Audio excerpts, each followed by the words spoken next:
Mukunda jewellery హనుమకొండలోని అతిపెద్ద jewellery mart December 14న గొప్ప ప్రారంభం. నమస్తే, వెల్కమ్ టు ఐడ్రీ. నేను ఝాన్సీ. అయితే ప్రస్తుతం మంచు మనోజ్ ఇంకా మంచు మోహన్ బాబుల వివాదం చర్చనీయాంశమైంది. గత 2-3 రోజులుగా కూడా వీళ్ళ గురించే చాలా హాట్ టాపిక్ అందరూ మాట్లాడుకుంటున్నారు. అయితే ప్రస్తుతం ఈ విషయం గురించి మాట్లాడడానికి హైకోర్టు అడ్వకేట్ కదిరి రమేష్ గారు మనతో ఉన్నారు. ఇప్పుడు ఆయనతో మాట్లాడేద్దాం. నమస్తే సార్. నమస్తే అండి సార్. అయితే సినీ ఇండస్ట్రీలోనే వన్ ఆఫ్ ద రెప్యుటేషన్ ఉన్న ఫ్యామిలీగా మోహన్ బాబు ఫ్యామిలీ అందరికీ తెలుసు. బడా హీరో లిస్ట్ లో ఆయన కూడా ఉంటారు. అవునండి. అయితే మనోజ్ విషయంలో, మనోజ్ మ్యారేజ్ జరిగినప్పుడు లక్ష్మీ ప్రసన్న రియాక్ట్ అవ్వడం కానివ్వండి, ఎంతో ప్రేమగా ఉండేవాళ్ళు. నిన్న మొన్నటి వరకు కూడా వాళ్ళ ఇంట్లో ఒక్కరిని అన్నా కానీ అందరూ రియాక్ట్ అయ్యేవాళ్ళు, ఒకరినొకరు సపోర్ట్ చేసుకుంటూ మంచిగా ఉండేవాళ్ళు. అయితే సడన్ గా ఇప్పుడు ఏకంగా కొడుకు మీద తండ్రి నాకు ప్రాణహాని ఉందని కేసులు పెట్టడం, అలాగే తండ్రి మీద కొడుకు నాకు ప్రాణహాని ఉందని ఇట్లా ఒకరి మీద ఒకరు పరస్పర విమర్శలు చేసుకొని కేసులు పెట్టుకోవడం, ఇవన్నీ మనం చూస్తున్నాం. అయితే మీ పాయింట్ ఆఫ్ వ్యూలో దీని గురించి మీరు ఏం చెప్తారు? ఓకే. సో ఫస్ట్ మనం ఫ్యామిలీ నేపథ్యం గురించి తెలుసుకోవాలండి. అంటే ఇక్కడ మనం మంచు మోహన్ బాబు యొక్క ఫ్యామిలీ ఇష్యూలో మంచి ఫ్యామిలీ ఏ విధంగా ఉంది, ఒక ఇష్యూ తెలిస్తే మనకు ఈ గొడవ జరగడానికి కారణం ఆస్తుల, మంచి ఫ్యామిలీ యొక్క ఇష్యూ అనేది మనం కొంచెం క్లారిటీకి వద్దాం. ఫస్ట్ మనం మోహన్ బాబుని తీసుకుంటే మనకు అతను ఒక చిన్న స్థాయి నుంచి పెద్ద హీరోగా ఎదిగి ఈ యొక్క కోట్ల ఆస్తులు సంపాదించి ఈరోజు ఒక టాప్ హీరో లిస్ట్ లో ఉన్నాడు. అది అందరికీ మనకు తెలిసిన విషయమే.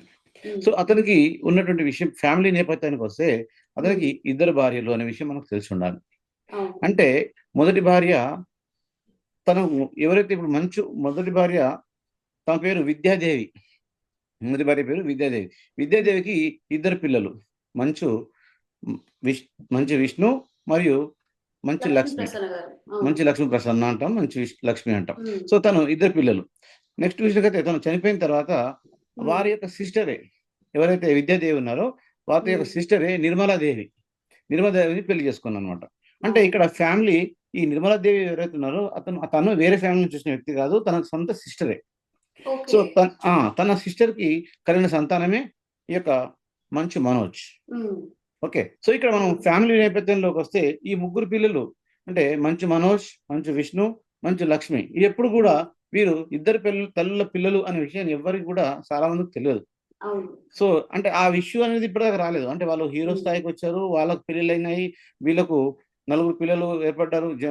మన యొక్క మంచు విష్ణుకు, అలాగే మన మంచు మనోజ్ కూడా ఒక పాప ఉన్నారు, అలాగే లక్ష్మి కూడా పాప ఉన్నారు. అని వీళ్ళందరూ ఏ ఇష్యూకి వచ్చినా ఆ ఫ్యామిలీ ఇష్యూలో ఎట్టి పరిస్థితుల్లో కూడా ఎలాంటి తేడాలు రాలేదు.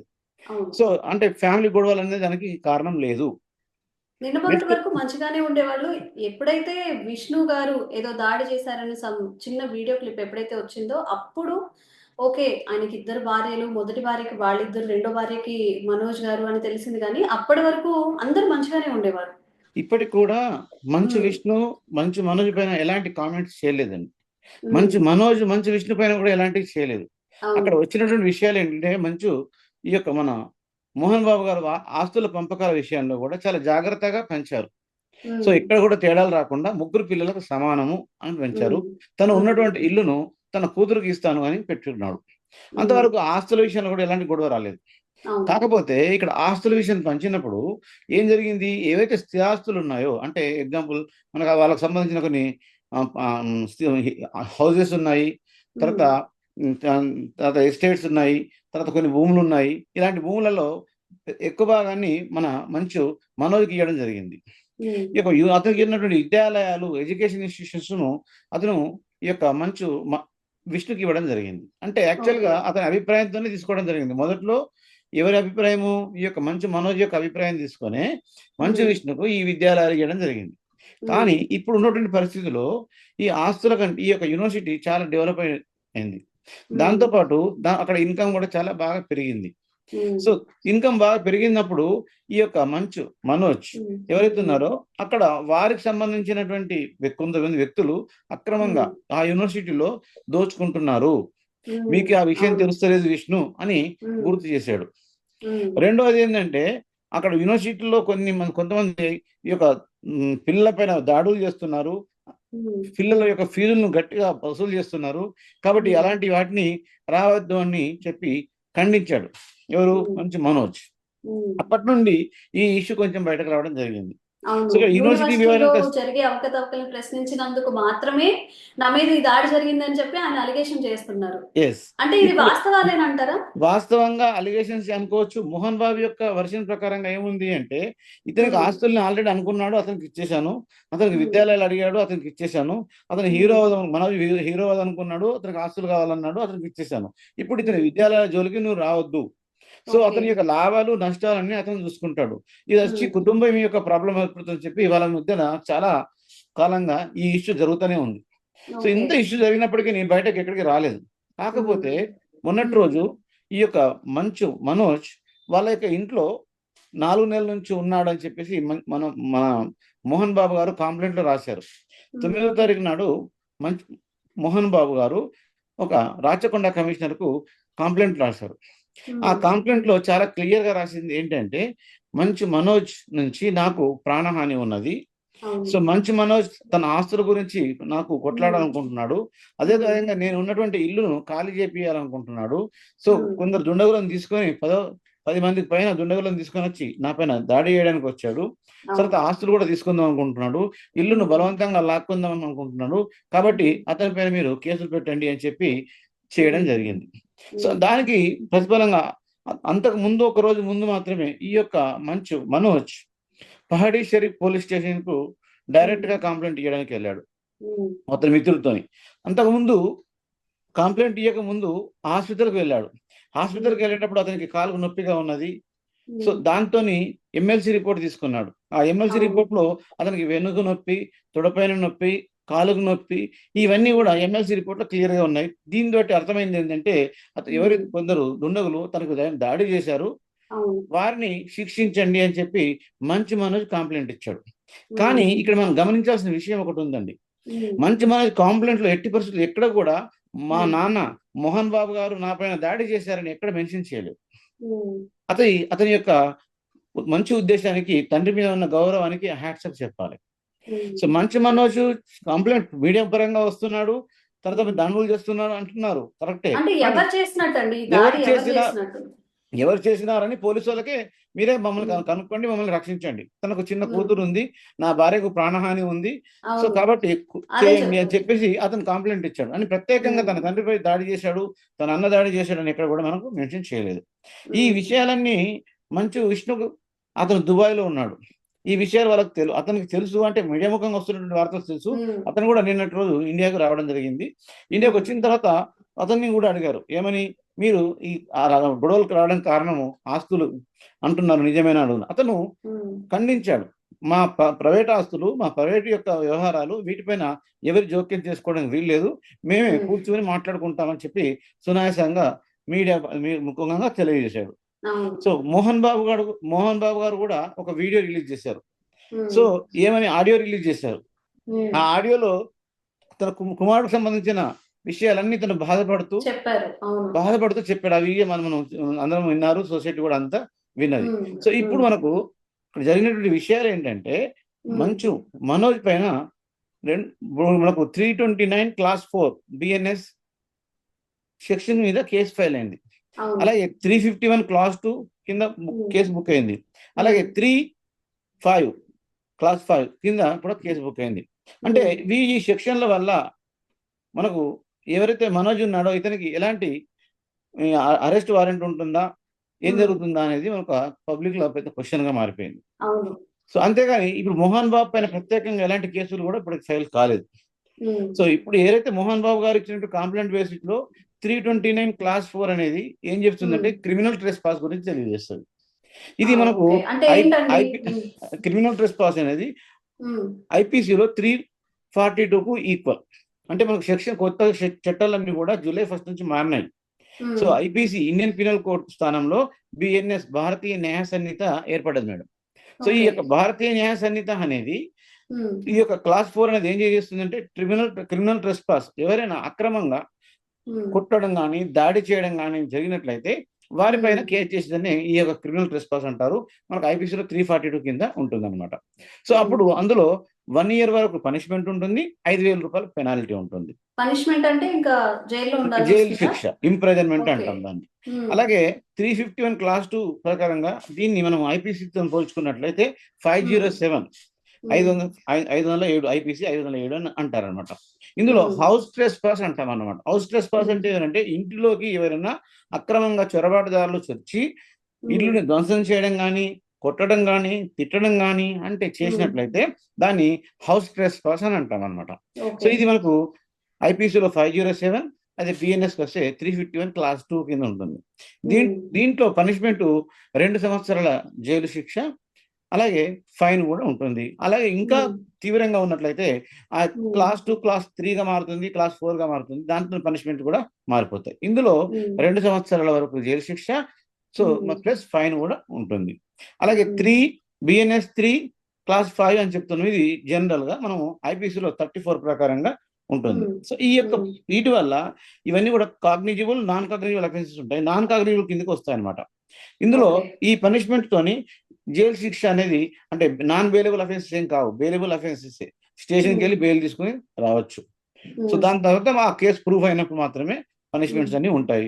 అంతవరకు కూడా ఎలాంటి టెన్షన్ పడాల్సిన అవసరం లేదు. అరెస్ట్ చేస్తారా, లేకుంటే ఎన్ని సంవత్సరాలు జైల్లో ఉంచుతారు అని చాలా మంది క్వశ్చన్లు అడుగుతున్నారు. సో అట్లాంటిది ఏం లేదండి. ఈ పెట్టినటువంటి సెక్షన్ ప్రకారంగా అయితే నామినల్ సెక్షన్స్ మాత్రమే పెట్టారు. దాంతో నామినల్ ఇంప్రైజ్మెంట్ మాత్రమే ఉంటుంది. ఒకవేళ వీళ్ళందరూ కాంప్రమైజ్ అయి కూర్చొని ఎందుకు ఇట్లా పోలీసుల కేసు వరకు వెళ్ళడము, ఇట్లా జైలు వరకు వెళ్ళడం అని కాంప్రమైజ్ చేసుకొని కేసులు విత్డ్రా చేసుకుంటే అప్పుడు ఎట్లా అండి? అంటే కాంప్రమైజ్ ఎట్లా చేసుకుంటే ఏమవుతుంది?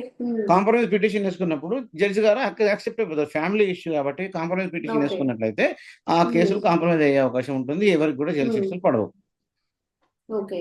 అయితే మీరు నిన్న నైట్ చూసినట్టయితే మీడియా మీద కూడా దాడి జరిగింది. ఆయన కోపంతో మైక్‌తో ఒక ఛానల్ యాంకర్‌ని కానివ్వండి, ఆయన రిపోర్టర్ కానివ్వండి, ఆయన మీద దాడి చేసినట్టు కూడా మనకి విజువల్స్‌లో స్పష్టంగా కనిపిస్తుంది. ఆ లోగో కానివ్వండి, కొట్టినట్టు వాళ్ళకి కెమెరామెన్స్ కింద పడిపోయినట్టు కూడా. మరి దీనికి సంబంధించి ఏమైనా యాక్షన్ తీసుకునే అవకాశాలు ఉన్నాయా మోహన్ బాబు గారి మీద?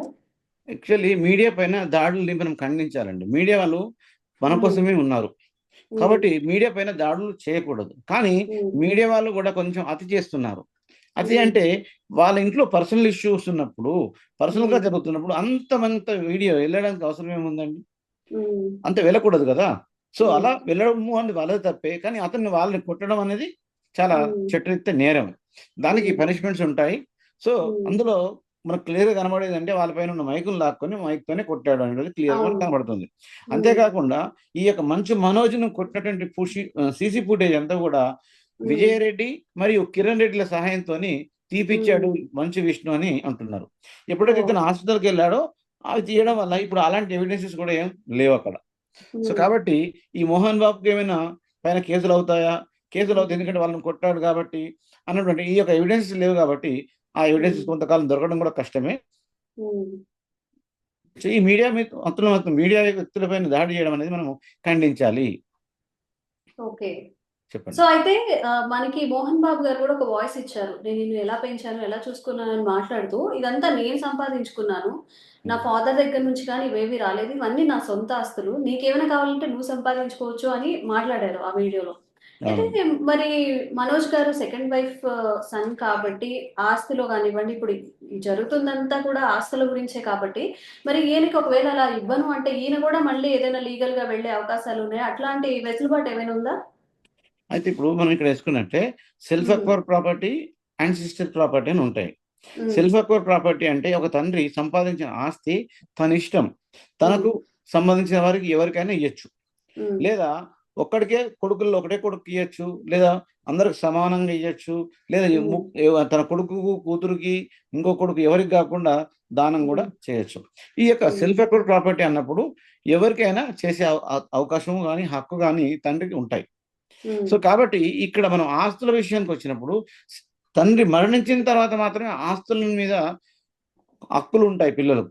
అంతేగాని తండ్రి బ్రతుకున్నప్పుడు ఆస్తుల మీద హక్కులు ఉండవు. వారికి ఇష్టం వచ్చిన వారికి వీలునామా రాయొచ్చు. సో అతను ఆల్రెడీ ఆస్తుల పంపకాలు జరపడం జరిగింది. అందరికి సమానమైన ఆస్తులు ఇచ్చాను అని తను క్లియర్ గా తెలియజేశాడు. సో కాబట్టి ఆస్తుల కోసం నేను గొడవ చేస్తలేను అని మంచు మనోజ్ కూడా అంటున్నాడు. కానీ మంచు మనోజ్ యొక్క వర్షన్ కూడా మనం పూర్తిగా విన్నట్లయితే, నేను కూడా గొడ్డులాగా కష్టపడ్డాను, నా సంపాదన కూడా ఇందులో ఉంది, నా సంపాదన ఈ యొక్క నేను సినిమాలు చేసిన డబ్బులన్నీ కూడా నేను ఒక్క రూపాయి కూడా తీసుకోలేదు, ఏది చేసినా మన యొక్క మంచు అంటే లక్ష్మీ ప్రసన్న క్రియేషన్స్ కోసమే చేశాము, కాబట్టి నేను సంపాదించిన ఆస్తులు కూడా ఉన్నాయి అని తన వర్షన్ అంటుంది. కాబట్టి తన వర్షన్కి వచ్చినప్పుడు ఏమైతుందంటే అప్పుడు జాయింట్ ప్రాపర్టీ ఏర్పడుతుంది. జాయింట్ ప్రాపర్టీ అంటే తండ్రి తన కుమారులు కలిసి సంపాదించిన ఆస్తులను జాయింట్ ప్రాపర్టీ అంటారు. ఆ జాయింట్ ప్రాపర్టీలో హక్కులు ఉంటాయి, కానీ ఎంత సంపాదించాను అనే క్లారిటీ మంచు మనోజ్కి లేదు.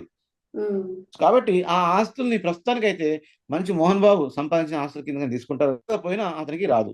సో కాకుండా ఈ యొక్క ఇష్యూలను ఫ్యామిలీ పరంగానే చూసుకొని వాళ్ళకు వాళ్ళు సర్దుకుంటే అన్నిటికీ మంచిది, కానీ కోర్టుల పరంగా కానీ శిక్షల పరంగా కానీ పోతే ఎవరికి మంచిది కాదు. సో అయితే మీడియా విషయంలో కానివ్వండి, మనోజ్ విషయంలో కానివ్వండి, పెట్టుకున్న కేసులు, ఇప్పుడు వచ్చిన అలిగేషన్స్, ఇప్పుడు ఆయన హాస్పిటల్లో ఉన్నారని, బాలేదు హెల్త్ అని చెప్తున్నారు.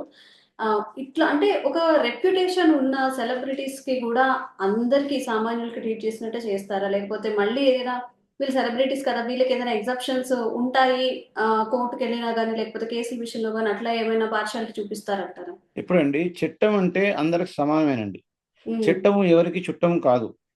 అంటే చట్టం అనేది అందరికీ సమానమే. అక్కడ ప్రధానమంత్రి ఉన్నా, అక్కడ ముఖ్యమంత్రి ఉన్నా, అక్కడ ఒక ఫేమస్ హీరో ఉన్నా, ఒక విలన్ ఉన్నా, ఒక సాధారణ వ్యక్తులు ఉన్నా, చట్టం కూడా అందరికీ సమానంగానే చూస్తుంది, సమానంగానే ఉంటుంది. కాబట్టి ఎవరైతే చట్టం పైన అవగాహన ఉన్న వ్యక్తులు ఉన్నారో వాళ్ళు చట్టానికి అనుకూలంగా మెదలడం వల్ల వారికి ప్రయోజనాలు ఉంటాయి. అంతేగాని చట్టానికి వ్యతిరేకంగా నేను చేస్తాను, నా ఇష్టం వచ్చినట్టు చేస్తాను, నేను హీరోను అనుకుంటే కుదరదు. సో కాబట్టి ఇక్కడ చట్టం పరంగా ఏ విధంగా ఉంటుందో అందరికి అలాగే ఉంటది. కాబట్టి వీళ్ళ ఫ్యామిలీకి మనం సజెస్ట్ చేయడం అంటే ఏంటంటే, గొడవలు కాకుండా సర్దుకొని వారికి వారు సెట్ చేసుకోవడంలోనే ఉత్తమమైన మార్గం అని మనం సజెషన్ చేయొచ్చు. సో కాబట్టి ఇక్కడ ఉన్నటువంటి ఏంటంటే ఆవేశపూర్వంగా ఒకరికొకరు అర్థం చేసుకోకపోవడం వల్ల సినీ సెలబ్రిటీస్ అయినప్పటికీ ఎంతమంది ఉన్నారండి, చాలా మంది ఉన్నారు. ఇప్పుడు ఎగ్జాంపుల్ జగన్ మరియు షర్మిల ఆస్తుల పంపకాల గొడవలు జరుగుతున్నాయా? ప్రతి ఇంట్లో ఈ యొక్క ఆస్తుల పంపకాల గొడవలు ఉంటాయి, కానీ అవి మీడియా వరకు రావు. మీడియా వరకు వస్తున్నది కాబట్టి ఈ మంచి ఫ్యామిలీకి కొంచెం ఇబ్బంది అవుతుంది, మంచి ఫ్యామిలీ డ్యామేజ్ అవుతుంది అని అనుకుంటున్నాం. సో మీడియా దగ్గరకు రాకుండా ఉంటూ వారు సెట్ చేసుకోవడమే మంచి మార్గం అని అంటాం. ఇది ఫ్యామిలీ ఇష్యూ కాబట్టి వాళ్ళ వరకు వాళ్ళు సెటిల్ చేసుకుంటేనే మంచిది అంటారు. ఎస్ అండి. సో గత కొన్ని రోజులుగా కూడా మీడియాలో ఇదే హాట్ టాపిక్ అయిందండి. ఎందుకంటే వాళ్ళు ఒక్క చిన్న మాట అన్నా కానీ వాళ్ళ ఇంట్లో ఎవరు ఏ చిన్న పిల్లలు సైతం ఏదైనా కామెంట్ చేసినా కానీ మొత్తం అందరూ సపోర్ట్ చేసుకుంటుంటారు ఒకరిని. సడన్ గా ఇలా ఒకరి మీద ఒకరు కేసులు పెట్టుకోవడం, అది కూడా ఆస్తి తగాదాలని చెప్పి బౌన్సర్లతో కొట్టించడం, ఇదంతా కూడా అందరికి ఒక్కసారి షాక్ గానే అనిపించింది. ఏంటి మంచు ఫ్యామిలీ ఏంటి ఇంత రెప్యుటేషన్ ఉండి, ఇంత పరువు ప్రతిష్టలు ఉండి వాయిస్లు పెట్టడం కానివ్వండి, మోహన్ బాబు గారు నేను ఎలా పెంచాను ఏంటని, ఇవన్నీ కూడా అందరూ కాస్త షాక్ అయితే గురయ్యారు. మరి చూద్దాం ముందు ఇంకా ఏం జరుగుతుందో ఈ మనోజ్ విషయంలో కానివ్వండి, ఇప్పుడు ఏదైతే మీడియా మీద దాడి జరిగిందో ఆ విషయంలో కానివ్వండి, మరి దాని మీద ఇంకెలాంటి చర్యలు తీసుకుంటారు, ఇంకేం జరగబోతుందో చూద్దాం. మళ్ళీ అవకాశం ఉంటే మళ్ళీ మనం మాట్లాడదామండి. థ్యాంక్ యూ అండి. Thank you very much.